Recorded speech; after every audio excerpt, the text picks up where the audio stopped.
Good evening, y'all. This is Bronson's By Any Means Necessary Fantasy Football Talk for Tuesday, October 18th, 2022. I finally got some real money for the first time in seemingly like a month.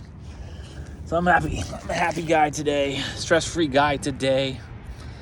And I found some really good deals on some plane tickets that I've been putting off buying for a while.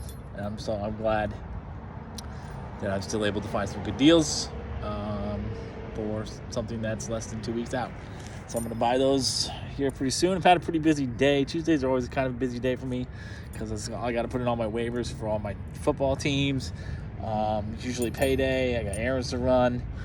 And then the fact that I didn't sleep last night. So I came home from work after UPS and slept all morning.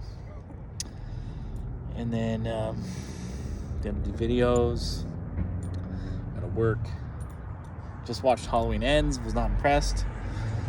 And yeah, that's about it. Let's get to the waivers though before I forget, because I'm trying to recite them from memory today. So I got 9 for you. I thought I had 10, but I didn't realize that Chase Claypool was actually owned in more than 60% of the leagues still, because he's been ass. So I had to take him off the list. Actually, I might add a 10th. I've got a 10th guy who I'm considering. I'm gonna add a 10th guy, even though he's on a bye week. I think he's someone to watch if you need some depth. So it's a very rookie heavy list this week, starting with the one quarterback I like, Bailey Zappi. I think Bailey Zappi is the best quarterback the Patriots have. He looks like a potential game changer. Mac Jones is a game manager.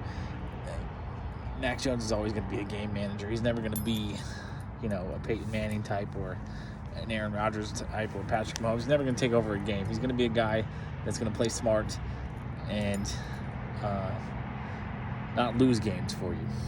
He's not going to win games. Bailey Zappi could be a guy who could potentially win games for you. So I like Bailey Zappi as the quarterback of the future for the Patriots. And I think that Bill Belichick recognizes what he has there. I think Bailey Zappi is going to continue to start even when Mac Jones comes back. So Bailey Zappi is worth having if you're having some quarterback problems. If you have Matthew Stafford, who's been terrible, and on a bye week anyway. I guess the quarterback's on a bye. Which, by the way, the bye teams are the Vikings and the Rams. I know that for sure. Bills. So there's got to be one more, because you can't have 3. There's got to be a 4th one. I'm trying to see if I can remember who that is off memory. Bills, Vikings, Rams.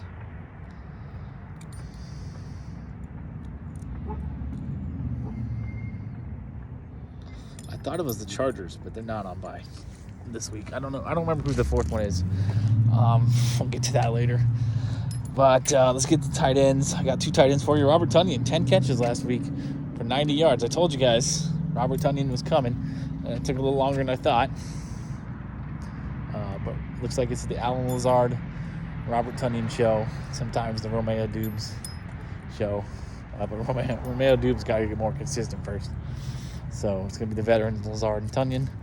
Tonyan just needs to start catching some more touchdown passes, which is kind of what I figured that he would be doing. Yeah, the sunset's pretty nice. It's all smoky here, too, for some reason. It's like a summer thing here with all the forest fires, but, I don't know what's going on. Haven't heard of any forest fires. Hey, there's my sexy little car. Not too much to look at from the outside. I haven't really taken care of the outside because I've been spending too much money on the upkeep for the inside to keep it running. But yeah, I need to get some wheels on there, and I need to clean her. I haven't washed her yet. I've been neglecting to give her a bath. Yeah, sunset's nice though. Yeah, bad time to be out Ubering. Well, actually, it's probably fine. The sun, I don't think the sun's gonna be in my eyes. I might, after I film this, probably go out. I was gonna wait till after dark, but the other tight end, Daniel Bellinger of the Giants. If there's a pass catcher to own in the Giants, on the Giants roster, it's Daniel Bellinger, the tight end. He seems to be he's tight end 1. He's getting a lot of red zone looks and making good on those red zone looks to catch some touchdowns. So he can help you at tight end if you've got a struggling tight end such as Kyle Pitts or Darren Waller or Zach Ertz had a pretty crappy game last week, and Pat Freiermuth is hurt. So you could be looking for a tight end. Those are some names right there. Wide receivers, I think I have two. They're both rookies. Alec Pierce didn't have the same number of catches and yards last week, but he did catch a touchdown pass. So he's still producing.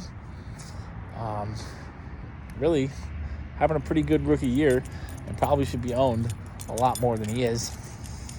I'm sure that number will go up after tomorrow morning. It's at 26% right now. I'm sure that'll be in the 30s tomorrow. And then the other wide receiver, another rookie, Tyquan Thornton. Yeah, I really think Tyquan Thornton's going to be a special player. I think he's a Tyreek Hill type of guy. He had 2 touchdowns last week on limited touches. That's probably not going to happen all the time. But the potential is always going to be there because he's so fast, so explosive. I really like him. I really think he's going to be a really good player. Probably a little inconsistent this year. But I think in a dynasty league, Tyquan Thornton's a huge weapon. And the Patriots could start using him like a Deebo Samuel type, which would really be great. I'm really excited to see what Tyquan Thornton becomes, how he develops this year. But mostly in the next few years, even though I sound like a Patriots fan, huh? Hyping up Bailey Zappi, hyping up Tyquan Thornton, a couple of rookies, but I think Tyquan Thornton's worth taking a chance on if you need some wide receiver depth and some wide receiver upside for sure. And then Ben Skowronek. I know the Rams are on a bye, and I know Ben Skowronek's been pretty modest with his production, but I'm not saying Matthew Stafford is racist, but he is throwing to only white boys this year. And so Ben Skowronek's hanging around with modest production, and he's worth picking up if you're desperate for some wide receiver depth, even though he's on a bye this week. And then running backs, I think I had 4. Yeah, I had 4. So the number 1 is going to be Deion Jackson. He had a monster week for the Colts last week out of nowhere, and it remains to be seen if Jonathan Taylor is going to be out again. But it wouldn't hurt to burn a waiver claim on a guy like Deion Jackson to potentially play again if Jonathan Taylor misses another game, because the production that he put up is hard to ignore. And then Brian Robinson is clearly the number 1 guy in Washington. Didn't take him long to reestablish himself. And he did have a really productive day. One of the only few people in that game on Thursday to have a productive day.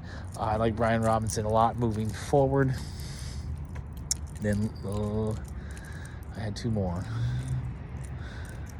I'm working off memory. So Latavius Murray is back on the fantasy radar. He had 15 carries for the Broncos yesterday.